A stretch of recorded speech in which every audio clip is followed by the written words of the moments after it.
아산테 사나 예수 2015년 탄자니아 선교 보고와 비전을 말씀드리겠습니다. 아산테 사나 예수 사역 보고입니다. 탄자니아는 인구 5,300만의 아프리카 동부 해안에 위치해 있습니다. 수도는 다레살람이며 면적은 남북한 합한 면적의 4.5배나 되는 세계에서 31번째로 넓은 나라입니다. 이 탄자니아를 품고 20년간 꿈을 꾼 하나님의 사람이 있습니다. 바로 김용주 선교사, 최경숙 선교사입니다. 탄자니아 선교는 다음에 4가지로 정리할 수 있습니다. 교회 개척 사역, 제자화 사역, 의료 사역, 교육 사역입니다. 첫 번째로 교회 개척 사역입니다. 2000년 에바다 교회를 시작으로 킴비지, 키바다, 부유니, 음부투, 마송가, 푸나, 미간베, 키자카 교회까지 총 9개의 교회를 개척하였습니다. 2015년 현재 9개의 교회에서 매주 550명 이상의 성도들이 예배를 드리고 있습니다. 두 번째로 제자화 사역입니다. 탄자니아 제자화 사역의 핵심은 에바다 영성센터입니다. 영성센터에서는 현지인 교회 지도자들의 분기별 재교육을 통해 연간 120명이 교육을 받아 현지 교회를 든든히 세워가고 있습니다. 또한 아프리카 선교사 연합회의가 연 2회 이루어지고 있으며 아프리카 선교사들의 쉼터로서의 역할을 담당하고 있습니다. 세 번째로 의료 사역입니다. 김용주 선교사는 약사 출신의 선교사로 탄자니아 땅에서 노방 전도를 겸한 무료 진료를 시작하였습니다. 무료 진료를 통해 대기자들이 사형리로 복음을 제시하며 선교의 열매를 맺기 시작했습니다. 2000년 하나님과 한국교회의 도움으로 다레살람시 외곽 모슬림 마을에 에바다 디스펜서리를 개원했습니다. 현재 매일 50명 이상의 주민을 치료하고 있으며 연간 15,000명이 진료의 혜택을 누리고 있습니다. 진료 과목은 일반 내과, 소아과, 피부과, 안과이며 의료진은 의사 2명, 간호사 3명, 임상병리사 1명과 직원 6명으로 구성되어 있습니다. 마지막으로 교육 사역입니다. 에바다 교회 내 부지에 2009년 유치원을 세워 6년째 어린이 교육을 통해 복음을 전하고 있습니다. 2014년 학사 현황은 교육생 108명이며 졸업생 38명입니다. 김용주 선교사의 유치원 사역은 현지에서도 최고 수준의 교육을 제공하고 있으며 지역 내에서 누구나 가고 싶은 유치원으로 자리매김했습니다. 김용주 선교사의 교육 사역은 여기에서 그치지 않았습니다. 2014년부터 시작한 초등학교 사역에서는 올해 32명이 그레이스 프라이머리 스쿨에 진학하였고 2015년 4월 현재 학교 교실을 추가로 건축하고 있으나 예산의 부족으로 많은 어려움을 겪고 있습니다. 여기서 주목해야 할 점은 에바다 유치원 졸업생 38명 중 32명이 주변 이슬람 학교가 아닌 기독 초등학교인 그레이스 프라이머리 스쿨에 진학했다는 점입니다. 이 말은 이슬람 사회 안에서 기독 초등학교에 대한 기대가 점점 높아지고 있음을 보여주는 것입니다. 선교 보고를 마치고 비전을 보여드리겠습니다. 저는 김용주 선교사님과 함께 탄자니아 땅이 이슬람 서진을 막는 전초기지가 되게 하겠습니다. 앞서 말씀드린 9개 교회를 시작으로 우리 보강중앙교회와 김용주 선교사는 이슬람의 서진을 막는 꿈이 있습니다. 그 예로 마지막 교회인 키자카 교회는 이슬람 마을의 원로들의 요청으로 이슬람 지역에 교회가 세워지는 기적 같은 일을 경험하였습니다. 저는 찬양 사역자로 예배를 섬기고 복음을 선포하겠습니다. 아프리카 대륙의 제자화에 전초 기지가 될 꿈이 있습니다. 현지인 선교사, 파송 선교사들을 균형 잡힌 리더십으로 세우는 꿈입니다. 지금 우리 보건소에는 아주 많은 장비가 필요합니다. 초음파 검사기나 엑스레이, 임상 검사실에 있는 검사 기계들이 꼭 필요한 상황입니다. 아프리카의 생명을 살리는 꿈이 있습니다. 의료 장비의 부족으로 죽어가는 생명이 많이 있습니다. 작은 정성이 모이면 많은 생명을 살릴 수 있다는 신념으로 아프리카의 생명을 살리는 꿈입니다. 우리 아이의 미래를 위해 학교를 지어주세요. 사람을 키우는 꿈이 있습니다. 조선에 복음이 들어왔을 때 교육을 통해 열매를 맺었고 사람을 길러내었습니다. 탄자니아의 현지인들은 지금 이것을 요구하고 있습니다. 김용주 선교사의 교육사역은 우리의 요구가 아닌 현지인의 목소리에 귀를 기울인 결과입니다. 보아나 아시비베 보광중앙교회와 김용주 선교사는 탄자니아를 하나님이 받으시는 땅으로 변화시키고 있습니다. 이것은 우리의 자랑이 아니라 하나님의 종으로 당연한 사명인 줄 알고 지난 20여 년을 섬긴 것처럼 앞으로의 20년, 그 이상을 섬기려 합니다. 오직 주님만 영광 받으시길 기도합니다. 보아나 아시비베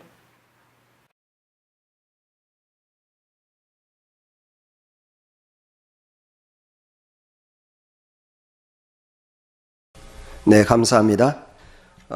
사실 이번에 그 작품을 담임 목사님을 비롯해서 여러분들이 이렇게 수고를 많이 해주셔서 이렇게 좋은 그런 상을 받게 되었습니다.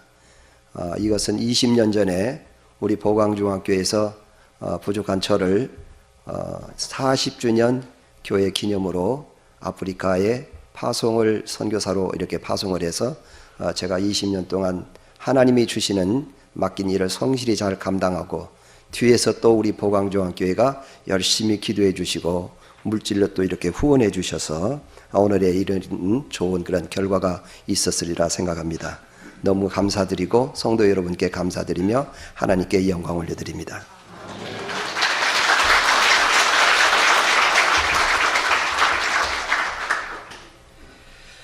요즘 선교 전략은요, 옛날에는 그 시골로 들어가서 복음을 전했었습니다.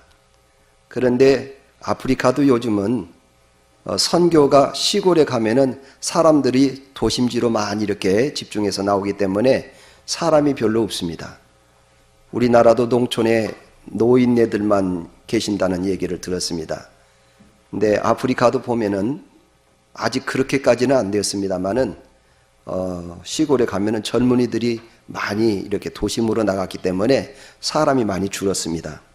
그렇기 때문에 많은 인력과 물자를 동원해서 복음을 전하려고 하더라도 그 생각한 만큼 좋은 결과가 나오지 않습니다. 그래서 요즘은 도심가에 있는 빈민가를 전략을 해서 복음을 이렇게 전하게 됩니다. 그러니까 도심의 빈민가는 주로 시골에서 올라온 사람들이 모여서 사는 그런 곳입니다. 근데 우리 아프리카 탄자니아는 특별히 도심의 빈민가라고는 이렇게 말할 수는 없지만은 어쨌든 그 변두리 쪽에 많은 도심의 그 빈민가들이 있습니다. 그래서 그들이 와서 이렇게 방 한쪽에 방 하나를 얻어가지고는 둘, 셋씩 같이 이렇게 방세를 내가면서 이렇게 잠을 자고 그렇습니다. 우리나라는 옛날에 그 전세라는 것이 있었는데 요즘은 이렇게 월세로 많이 바뀌어지죠. 근데 유럽이나 아프리카에는 전세라는 개념이 없습니다. 모두가 다 월세입니다. 시작부터 월세. 그래서 돈이 없는 사람들은 3개월치씩 아니면 6개월치씩 미리 선불을 내고 삽니다. 아니면은 보통 그 좋은 집은 1년치씩 월세를 한꺼번에 내야 됩니다. 그리고 나서 1년이 거의 다 돼가면 3개월 전에 집주인이 통보를 주는 거예요. 더 계속 살 건지 말 건지. 안 산다고 하면 나가라고 합니다. 그래서 통보를 받고 더 살겠다고 하면 우리가 더 살겠습니다 하고 얘기를 하고 안 되면은 그냥 나가야 되는 것이 그 아프리카 우리 현장의 그 생활이 됩니다. 근데 저희들이 그 부자 동네에 가서 복음을 전하려고 가서 이렇게 저녁에는 영화 상영을 하기 위해서 예수 영화도 보여주고 또 코어바디스도 보여주고 10개 영화도 보여주고 이렇게 하는데 사람들이 안 나오는 거예요. 왜 그런가 가만히 봤더니 집집마다 텔레비전이 있어요. 그리고 비디오 테이프를 사다가 좋은 영화를 집에서 다 감상하기 때문에 구태여 밖에 나와서 모기 뜯기 가면서 영화를 볼 일이 없는 거예요. 그러니까는 복음을 전하더라도 우리가 수고한 만큼 소득이 안 얻어지는 겁니다. 그래서 고민하던 끝에 하나님 앞에 기도를 하고 있었는데 하나님께서 그 모슬렘 사람들 입으로 우리 교회에서 주일학교 학생들을 좀 이렇게 뭔가를 좀 이렇게 시스템을 갖춰가지고 가르치니까 우리 아이들을 좀 가르쳐 달라는 거예요. 그래서 6년 전에 시작한 것이 유치원입니다.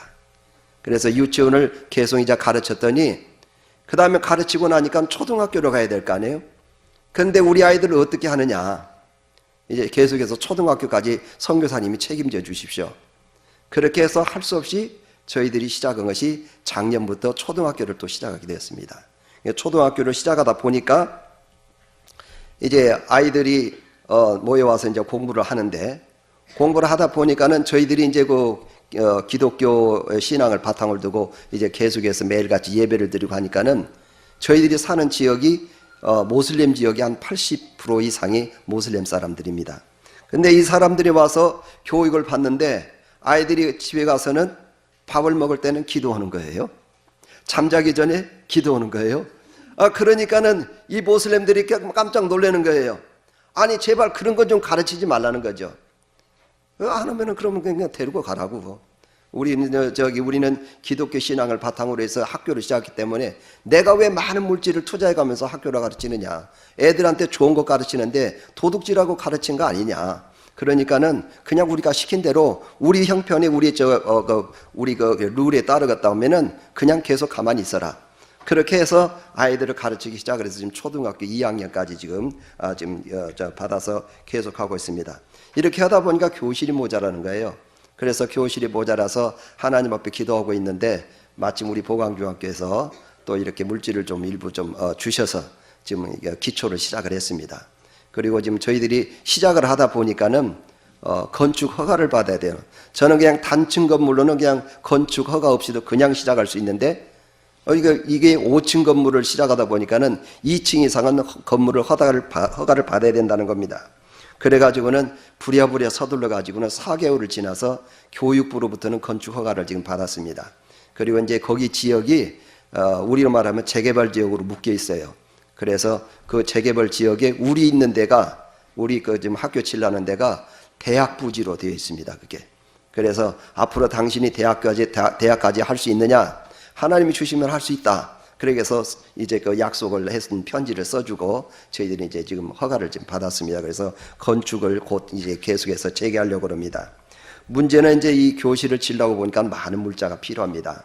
그래서 여러분들이 생각날 때마다 우리 아프리카 탄자니아를 위해서 초등학교 건축을 잘 할 수 있도록 여러분이 좀 기도로 지원해 주시고 그리고 또 힘이 되신 분들은 재정적으로도 지원해 주시면 감사하겠습니다.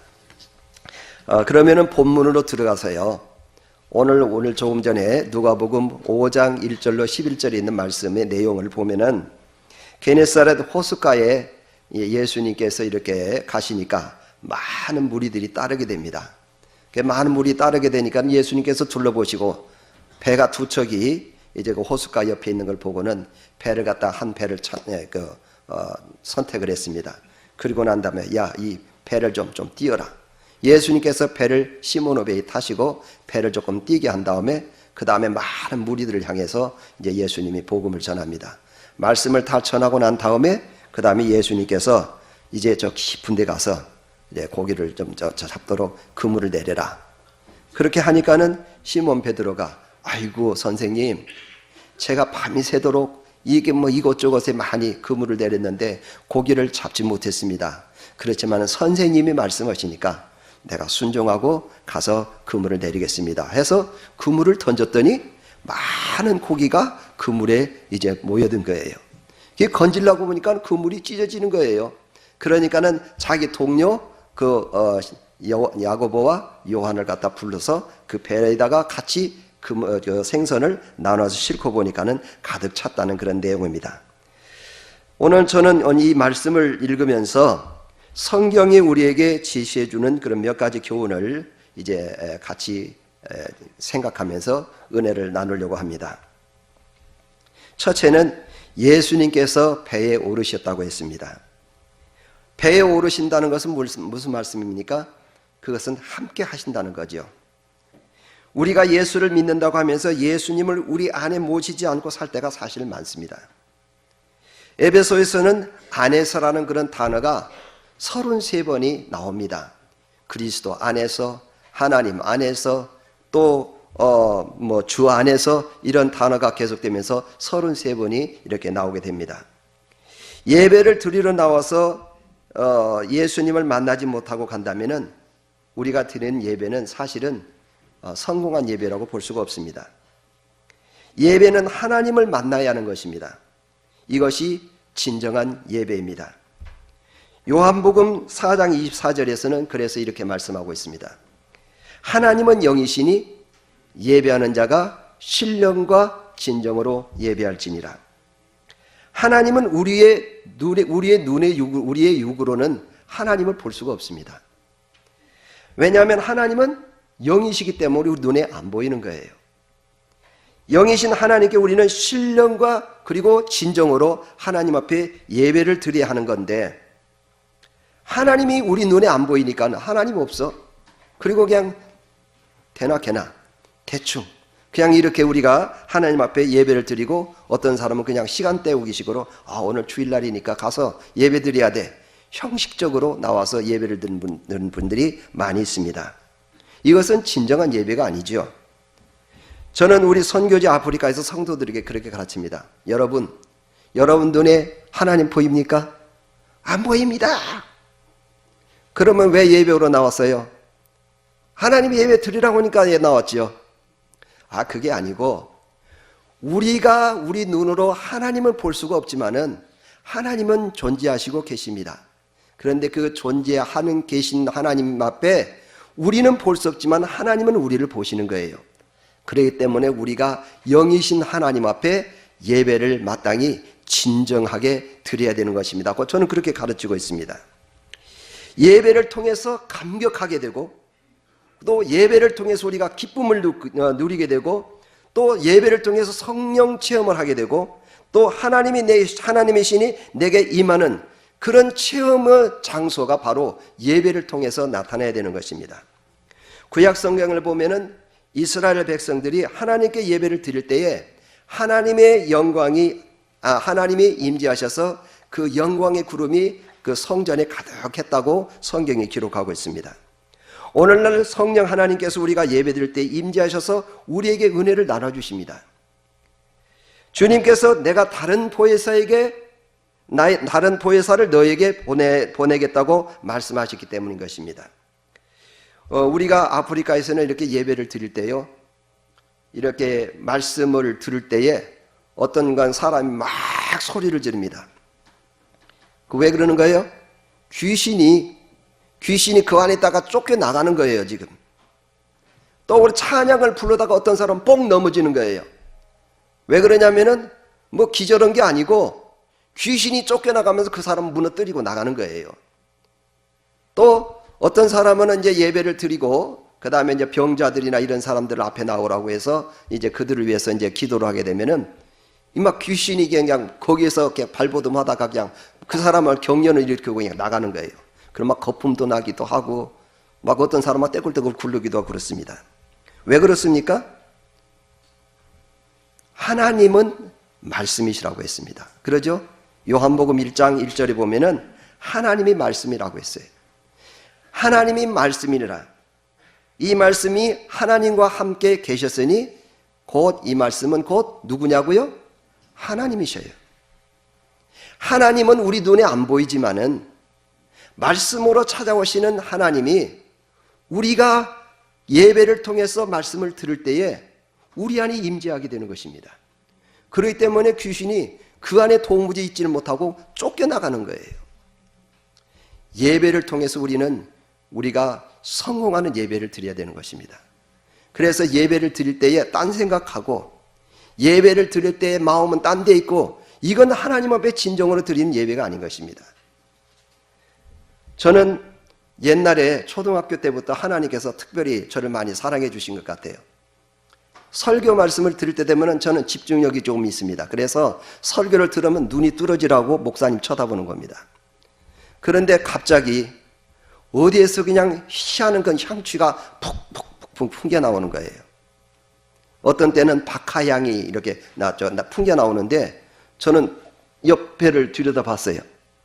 누가 혹시 박하엽 가지고 나왔나? 박하엽과 같은 향인데 저는 어렸을 때 그 시골에서 살았기 때문에 박하엽의 향을 압니다. 근데 그거보다도 또 훨씬 멋있고 그리고 거룩한 그런 향취가 풍기는 거예요. 얼마나 그 향취를 맡아서 기쁨이 있는지 몰라요. 그리고 또 어떤 때는 설교 말씀을 들을 때에 희한한 그런 약초 같은 그런 향이 푹푹푹 풍겨 나오는 거예요.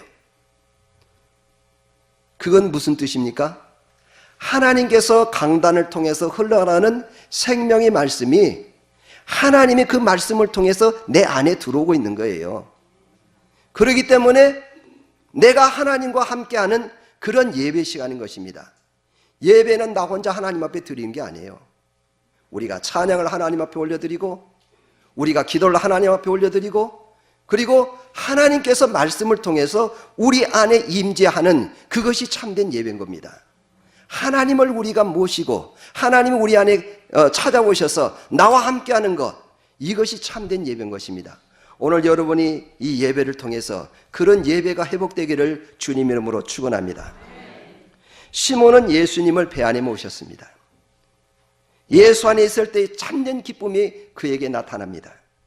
예수 안에 있을 때 문제가 해결되는 것입니다. 예수 안에 있을 때 실망이 희망으로 바꿔집니다. 시몬은 밤새도록 고기를 잡는 수고를 했지만은 잡는 것이 없었습니다. 그러나 예수님을 모시니 모두가 새롭게 변합니다. 피곤함이 기쁨으로 바뀌어지게 됩니다. 배에 가득한 생선을 보고 그가 메시아임을 알고 주님 나에게서 멀리 하십시오. 나는 주님을 감당하지 못하겠습니다. 여러분도 예수님을 모시고 사는 거룩한 성도들이 되시기를 예수님의 이름으로 축원합니다. 우리가 예수 안에 있어야 되는 겁니다. 두 번째로 배를 육지에서 떠나기 멀리 떼시게 하셨습니다. 배는 하는 일이 무엇입니까? 배가 육지에 묶여 있다면은 그 배는 있으나 마나한 거예요. 배에 구실을 못하는 것입니다. 배는 육지에서 떨어져 있어야 되는 거예요. 물 가운데로 들어가야 되는 것입니다. 묶인 것을 풀어야 하는 것입니다. 그래서 마태복음 8장 28절에 보면은 예수님께서 거라사 지방에 가셨습니다. 거라사 지방에 가셨을 때에 무덤 사이에 귀신 들린 사람 두 사람이 있습니다. 그런데 그 사람들이 얼마나 사나운지 사람들이 거기를 지나가지 못했다고 그랬어요. 그런데 예수님께서 그들에 있는 그 사탄 그 군대 마귀를 갖다가 내어 쫓아서 돼지떼에 들어가서 몰살하게 합니다. 아마 모르면 모르지만 한 200마리 이상쯤은 될 거예요. 오늘날로 말하면 200마리 돼지떼가 작은 돈이 아닙니다. 큰 돈입니다. 그런데 하나님께서는 그 돼지떼보다도 한 영혼을 귀히 여기시고 그들 안에 있는 사탄을 내어 쫓아서 귀신을 돼지떼에 몰아넣게 한 것입니다. 이사야서에서도 보면은 결박된 포로가 속히 놓일 것이니 내가 구덩이로 내려가지 아니할 것이요 이렇게 기록하고 있습니다. 그리고 이사야서 또 58장 6절에 보면은 내가 기뻐하는 금식은 흉악의 길박을 풀어주며 멍에의 줄을 끌어주며 압제당하는 자를 자유케 하며 모든 멍에를 꺾는 것이 아니겠느냐. 또 마태복음 16장 19절에서는 이렇게 기록합니다. 내가 천국 열쇠를 네게 주리니 네가 땅에서 무엇이든지 매면 하늘에서도 매일 것이요 네가 땅에서 무엇이든지 풀면 하늘에서도 풀리리라. 무슨 말씀입니까? 맺혀져 있는 건 풀어야 하는 것입니다. 오늘 여러분이 교회에 나와서 예배를 드릴 때에 여러분 안에 있는 매여 있는 것은 풀고 나가야 되는 것입니다. 예배 드리고 와서 그냥 가면 무슨 소용입니까? 시간 낭비. 그렇지 않습니까? 여러분 안에 매여 있는 것을 오늘 이 시간 풀고 가시기를 다시 한번 부탁드립니다. 돈 우상에 매여 있습니까? 이걸 풀으십시오. 아니면 여러분이 욕심 우상에 매여 있습니까? 오늘 이걸 풀으십시오. 정욕의 우상에 매여 있습니까? 아니면 안목의 정욕의 우상에 매여 있습니까? 아니면 이 세상의 자랑에 매여 있습니까? 아니면 혹시 자녀의 우상에 매여 있는 사람이 있습니까? 어떤 분은 보면은 내일 월요일 날 시험을 봅니다. 야, 오늘 교회 가지 말고 가서 너 공부나 해라. 하나님이 중요합니까? 시험이 중요합니까? 뭔가를 좀 잘못 착각을 합니다. 자녀를 진정으로 사랑한다면은 하나님을 사랑하게 하고 주일날은 하나님 앞에 마땅히 나가서 예배를 드리게 하는 것이지요. 하나님께서 우리에게 일주일에 7날을 주셨어요. 7날 주셨는데 6날은 너를 위해서 써라. 그 하루는 내 날이니까는 나를 위해서 바쳐라. 그런데 사람들이 혼동을 하는 거예요. 혼동을. 욕심이 얼마나 많은지 엿새 동안 열심히 그걸 일하고 마지막 하나님 날까지도 자기를 위해서 쓰겠다는 겁니다. 여러분, 이건 잘못된 것입니다. 우리가 분명히 어떤 것에 매여 있다면 이 잘못된 매운 것에서 이제 풀어야 하는 것입니다. 사실 어떤 사람은 보면은 하나님 사랑은 뒷전이고, 그리고 예배를 소홀히 하고 예배를 드리지 말고 가서 시험 공부나 하라. 이건 인본적인 생각인 것입니다. 시험 우상에 자녀 우상에 매여 있는 것입니다. 우리는 이 매여 있는 것에서 풀림을 받아야 하는 것입니다. 매여 있는 예배가 풀려져야 합니다. 막힌 기도가 풀려져야 합니다. 하나님과 나 사이에 막힌 담의 죄를 풀고 나가야 되는 것입니다. 막힌 찬송이 풀어져야 하는 것입니다. 풀어야 하는데 이것을 풀지 않고 그냥 여러분의 집에 돌아가면 어떻게 되겠습니까? 오늘 이 예배 시간에 여러분들이 이 매인 것들을 모두 풀고 가시기를 예수님 이름으로 축원합니다. 셋째로 깊은 데로 가라 했습니다. 물속 깊은 곳은 고요합니다. 위에서 아무리 큰 파도가 몰아치더라도 물속 그 깊은 곳에는 고요하고 잠잠합니다. 주님은 바로 그것을 아셨습니다. 그곳에 큰 물고기가 살고 많은 물고기가 있음을 주님은 아셨습니다. 그래서 주님께서는 시몬더러 깊은 데 가서 그물을 내리라고 한 것입니다. 얕은 물에서는 짤짤짤짤 소리가 나고 작은 고기밖에 살지 못합니다. 그러나 깊은 곳에 큰 고기들이 살고 거기에 많은 물고기들이 삽니다. 여러분의 깊은 곳은 어디입니까? 인생의 깊은 곳에 이르면은 위에서는 파도가 요당치고 그리고 힘들게 하는 것이 사실 우리들의 인생의 길입니다. 여러분, 그 깊은 곳으로 가십시오. 깊은 곳에 진정한 삶의 길이 있습니다. 그곳에 참된 축복의 길이 우리를 기다리고 있는 것입니다. 아직도 얕은 곳에서 머물러 있다면 과감하게 여러분이 방향 전환을 해서 이제는 깊은 곳으로 가서 주님을 만나는 주님의 축복을 여러분이 받는 모든 여러분이 되시기를 예수님으로 다시 한번 축복을 드립니다. 네 번째로 내리리다 그랬습니다. 내리리다 말은 바꾸어서 얘기한다면 시몬 베드로가 예수님께 순종하는 내용입니다. 5절에서 보면은 이렇게 기록합니다. 선생님, 우리들이 밤이 새도록 수고했으되 잡은 것이 없지만은 말씀에 의지하여 내가 그물을 내리다. 시몬은 주님의 말씀에 순종을 했습니다. 사실 시몬 베드로가 아주 유능한 그런 어부입니다. 그는 잔뼈가 그 호숫가에서 아주 굵은 사람입니다. 깊은 데 가면 어떤 고기가 있고, 그리고 얕은 고기 가면 어떤 고기가 있고, 때가 어느 때 되면 고기가 많이 잡히고 환히 잘하는 전문인입니다. 그런데 고기라고는 잡아보지도 못한 목수이셨던 예수님께서 깊은 데 가서 그물을 내리라고 하니까 자기가 밤새도록 수고를 했지만은 고기를 잡지 못했지만은 선생님이 내리러 하니까는 선생님 말씀에 순종한 겁니다. 예수님 말씀에 순종한 겁니다. 그래서 깊은 데로 가서 선생님, 내가 밤새도록 수고했지만은 고기를 내가 잡지는 못했습니다. 그러나 선생님이 말씀하시니까 내가 그 말씀에 순종해서 깊은 데 가서 내리리다 하고 어떻게 해요?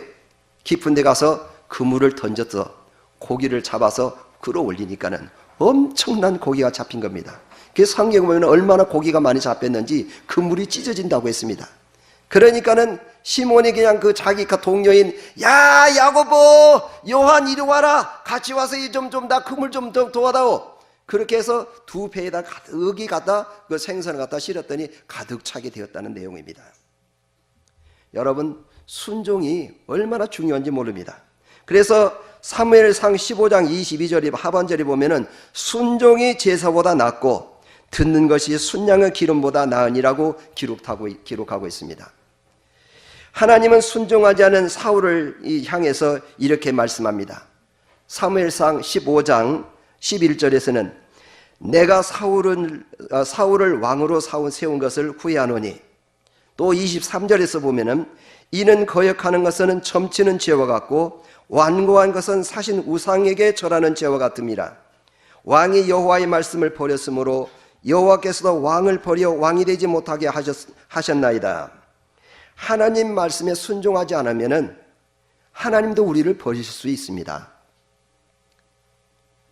사울이 하나님 말씀에 순종하지 않고 그 마음 가운데 하나님 말씀이 없기 때문에 그 마음에 사탄이 들어간 거예요.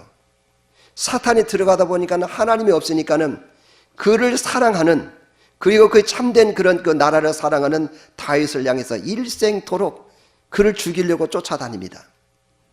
그 일생은 그걸로 끝나는 거예요. 그러다가 전쟁에 가서 비참하게 죽고 맙니다. 그뿐만 아니라 그 아들까지도 전쟁에서 잃게 되었던 것입니다. 하나님 말씀에 순종하지 않으면 하나님이 우리를 이처럼 버리실 수도 있는 것입니다. 여러분 어떻게 하시겠습니까? 우리는 기왕이면은 하나님의 말씀을 우리 안에 받아들이고 하나님과 함께 동행하는 삶을 살게 될 때에 여러분의 생애가 빛된 삶이 되어지고 여러분의 삶이 승리하는 삶이 되시기를 예수님으로 다시 한번 축원합니다. 여러분 하나님 말씀에 순종합시다. 그리고 여러분 부모님에게 순종합시다. 그리고 교회 나오면은 목사님 말씀에 순종합시다. 이제 마지막으로 5번째입니다. 예수를 따르라는 말씀입니다.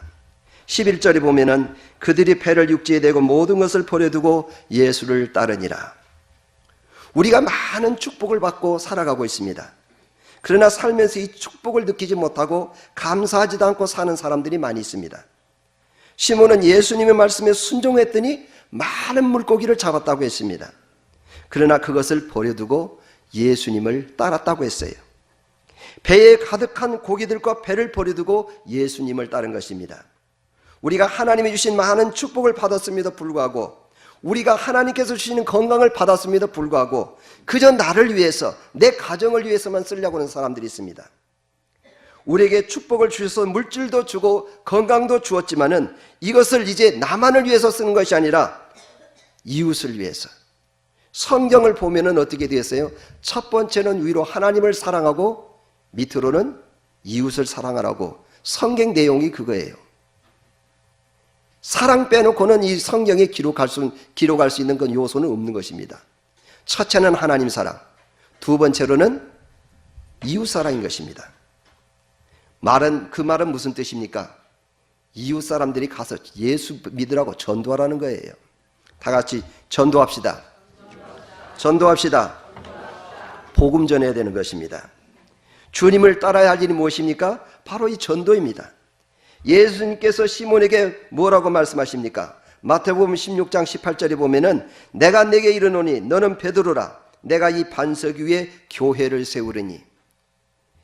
이 말씀은 무슨 뜻입니까? 궁극적으로 예수 그리스도를 전하라는 거예요. 그리고 교회를 세우라는 것입니다. 우리들 한 사람 한 사람의 사실은 성전입니다. 성경에 보면은 내 마음의 성전이라는 말씀이 기록이 되어 있어요. 그렇기 때문에 우리는 하나님의 성전이고 교회인 것입니다. 우리에게 물고기가 많이 잡혔어도 우리가 여기에 연연하지 말고 예수님을 따라서 사람을 낚는 어부가 되어야 되는 것입니다. 하나님의 축복으로 주신 물질도, 또 하나님께서 우리에게 주신 건강도 주를 위해서 사용해라, 그 말입니다. 여러분 우리 전도합시다. 다 같이 전도합시다. 전도합시다. 복음을 전합시다. 그래서 이 땅에 하나님의 교회가 널리 연결해서 퍼져나가는 그리스도의 나라가 되기를 간절히 축원합니다. 이제 결론을 맺습니다. 우리가 주 안에서 새롭게 시작하려면은 먼저 우리 주님을 우리 인생의 배에 모셔야 합니다. 그리고 그 주님과 동행하는 삶을 살아야 합니다. 그래야 인생에 흔들림이 없습니다. 우리 인생의 배 안에 계시는 주님이 바로 주인이시기 때문입니다. 두 번째로는 배를 육지에서 떼어야 합니다. 배가 육지에 묶여 있으면은 배가 제 구실을 못하는 거예요. 배는 육지에서 풀어 바다로 들어가야 합니다. 오늘 여러분의 인생의 배가 어디에 묶여 있습니까? 그 묶인 것을 오늘 이 시간 푸십시오. 그리고 매듭을 풀어야 하는 것입니다. 그래야 인생의 항로를 걸어갈 수가 있는 것입니다. 세 번째로 깊은 데로 가라 그랬습니다. 배가 깊은 곳에 가야 큰 물고기를 잡을 수 있는 것입니다. 여러분의 인생의 깊은 곳은 어디입니까? 그 깊은 곳으로 여러분 가십시오. 그 깊은 곳은 풍랑이 일고 위험하기는 하지만은 그 깊은 내면에는 조용하고 고요합니다. 그 깊은 곳에 가면은 여러분의 목적을 이룰 수 있는 것입니다. 깊은 곳으로 가십시오. 그 다음에 네 번째로 내리리다. 곧 순종입니다. 제사가 얼마나 중요한데 성경에서는 순종이 제사보다 낫다고 그렇게 기록했습니까? 여러분 순종하십시오. 그 다음에 다섯 번째로 마지막으로 예수님을 따라야 합니다. 아무리 우리가 큰 축복을 받았어도, 우리가 아무리 건강을 가졌어도 주님 따르지 않으면 모두가 실패하고 맙니다. 시몬은 배에 가득한 물고기도 이제 배도 버리고 예수님을 따랐다고 했습니다. 물질 주신 것도 건강 주신 것도 감사한데 이 건강 주신 감사, 이 주신 것을 우리가 그냥 나를 위해서 쓰지 말고 우리 이웃을 위해서 전도하는데, 복음 전하는데 쓰시기를 간절히 축원합니다. 그러므로 오늘 이 말씀을 들은 성도님들은 우리에게 주신 것을 감사하게 여기고, 그리고 주님을 따르는데 인생의 결론에 아름다운 열매가 맺으시기를 예수님 이름으로 부탁드립니다. 우리 이제 다 같이 눈 감고 좀 하나님 앞에 기도하면 좋겠습니다. 하나님 아버지, 오늘 이 시간 내가 주 안에서 다시 한번 새롭게 시작하기를 원합니다. 지금까지 내가 하나님 앞에 잘못 살은 것이 있습니다. 내가 하나님 앞에 매어진 것이 있습니다. 하나님 이거 풀고 오늘 교회를 나가기를 원합니다. 통성으로 1, 2분 정도 기도하겠습니다. 다 같이 기도하겠습니다. 하나님 아버지 은혜 감사합니다. 오늘 또 우리 하나님께서 우리에게 은혜의 말씀을 주심을 감사를 드립니다. 주 안에서 다시 한번 새롭게 살기를 원하지만은, 그러나 하나님 우리가 아버지 하면 그 새롭게 살지 못한 부분들을 우리 하나님 앞에 아버지 하나님에 회개합니다. 하나님의 많은 축복받고 건강받았지만은 우리가 그것을 하나님의 영광을 위해서 쓰지 못한 걸 회개합니다. 용서하여 주시옵소서. 죄악의 담을 하나님의 헐게 하여 주시옵시고, 우리 하나님과 나 사이가 하나가 되게 하여 주셔서 하나님께 영광을 올려드리는 믿음의 귀한 삶이 되도록 주님 역사하여 주옵소서. 아버지 하나님이여, 예배가 살아서 하나님 앞에 잊어버리며 차한 제사가 되는 그런 예배를 드리기를 원합니다. 예배가 매여있던 것, 하나님에 닫혀있던 것, 우리 주님 앞에 아버지 하면 간구하오니 하나님께서 아버지 하면 우리를 붙들어 주시고 주님의 다시 한번 새롭게 해주시고 매인 것을 풀어주셔서 하나님께 영광을 올려드리는 신실한 하나님 우리 성도들 모두 되도록 주님이 역사하여 주옵소서. 하나님이 말씀이라고 했습니다. 말씀이 우리 안에 들어올 때에 새롭게 아버지 하면 우리가 아버지 하면 변화되게 하여 주시고, 주님을 하나님 내 마음껏 내모셨사오니 하나님 우리 안에 아버지 하면 참된 삶의 기쁨이 넘쳐나도록 주님께서 우리를 인도하여 주옵소서. 이 모든 걸 우리 주님께 감사드립니다. 아버지 하나님의 영광 받아 주옵소서. 오 주님 영광 받아 주옵소서. 예수님 이름으로 기도합니다. 주님 감사합니다. 마른 막대기 못한 저희들을 불러주셔서 오늘 부활의 영광을 주시기 위해서 주님이 우리를 위해서 십자가에 못 박혀 죽어주시고 3일 만에 부름에서 다시 사셔서 하늘로 부활 승천하심을 감사합니다. 그리고 그 예수를 따르는 무리들에게 구원의 감격해 주심을 다시 한번 감사드립니다. 하나님, 오늘 저희들은 이 예배를 통해서 위로부터 내려주시는 하나님의 말씀을 들었습니다. 이제 주 안에서 다시 시작하려고 합니다. 주님 그렇습니다. 우리를 아버지 하면 다시 한번 새롭게 시작하게 하여 주옵소서. 지금까지 저희들이 주님과 함께 한다면서 주 안에서 살지 못한 것을 회개합니다. 하나님 용서해 주시옵소서. 죄악의 매인 저희들을 풀어 자유케 해주시고 인생의 항로가 험악할지라도 깊은 바다를 향해서 인생의 길을 달려나가게 해 주시옵소서. 인생의 항로에서 어려움이 있을지라도 그 고비고비 때마다 하나님의 말씀에 순종하면서 사는 저희들에게 해 주시옵소서. 그리고 이런 어려움 중에서도 주님의 말씀을 기억하면서 주를 따라가는 저희들이 되게 해 주시옵소서. 예수님 이름으로 기도하옵나이다. 아멘.